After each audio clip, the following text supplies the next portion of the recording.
Creo que la situación epidemiológica se ha ido modificando a lo largo de toda la pandemia y en este momento disponemos de unas coberturas de vacunación bastante altas.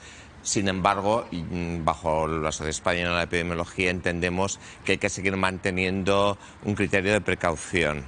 Es decir, que sí, posiblemente habrá que modificar algunas circunstancias, pero el tema, por ejemplo, de mascarillas en interiores, pensamos que igual es necesario seguir manteniéndolas de momento. Pensemos que tenemos aún 500 casos diarios, entonces no estamos en una situación como teníamos al principio de la epidemia, que llegábamos a tener 5 o 10 casos al día. Estamos aún en 500, con lo cual, aunque la tendencia de la curva ha ido hacia abajo, y por supuesto yo entiendo que hay que ser optimistas, la situación actual, pues desde nuestro punto de vista, por lo menos entendemos que debe existir un poco un criterio de precaución. Es cierto que en algunas comunidades, no sé si es el caso de Aragón, es como que se han estancado un poco las cifras y se quedan ya en un número que no varía en las últimas semanas, y eso a pesar del alto nivel de vacunación.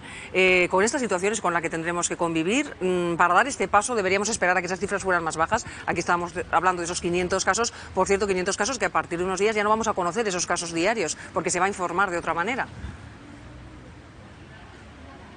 Es cierto, posiblemente, digo posiblemente porque es una decisión que se tiene que tomar, la vigilancia se centre en lo que se ha comentado, en colectivos mayores de 60 años, en personas mayores de 60 años, personas con fragilidad o que viven en residencias, ¿no? Es decir, grupos vulnerables y grupos que de alguna manera pueden tener la enfermedad más grave, ¿no?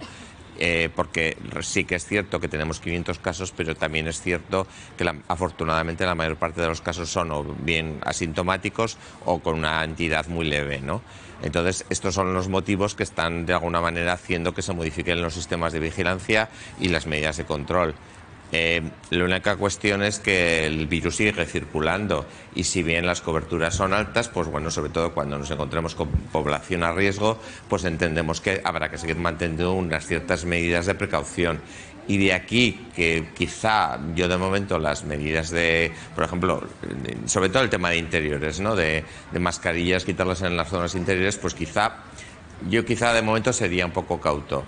Porque, insisto, quizá los números no van bajando tan rápido como querríamos. ¿Y qué debería pasar con las cuarentenas, Federico? Con respecto a hasta ahora, ya se han suprimido las de todos los contactos estrechos. Pero ¿qué pasa con los contagiados? ¿Deberían ya no guardar cuarentenas? Si uno no sufre síntomas o son leves los síntomas, ¿debería pues salir a la calle con normalidad, como si tuviera otro tipo de patología? Yo entiendo que lo razonable es que el que esté enfermo lleve su mascarilla FP2 y se mantenga aislado lo más posible. Eso no quiere decir que tengamos que investigar a todos los contactos del caso subclínico, que es diferente, pero la persona que está afectada, lo razonable es que para evitar que siga transmitiendo, pues que tenga de alguna manera una limitación y que se quede en su casa. Eso es lo razonable, igual que cuando tienes una gripe, que en principio pues debes quedarte en tu casa. Y el seguimiento de los casos, Federico, ya se circunscribiría solo a aquellos que sean casos graves, ¿no? O que estén hospitalizados. Claro, a población frágil, personas mayores de 60 años, personas que viven en residencias o profesionales sanitarios, sociosanitarios que atienden a estas personas. Es decir, todo el mundo, digamos, de personas que de alguna manera, en el caso de enfermar, puedan tener una gravedad mayor. Y posiblemente los sistemas de vigilancia se centren también en estos colectivos. Habrá que estar muy atento pues, a la vigilancia de las urgencias, a la vigilancia de los casos hospitalizados, con objeto de alguna manera de controlar un poco las tendencias que pueda haber de modificación en el futuro.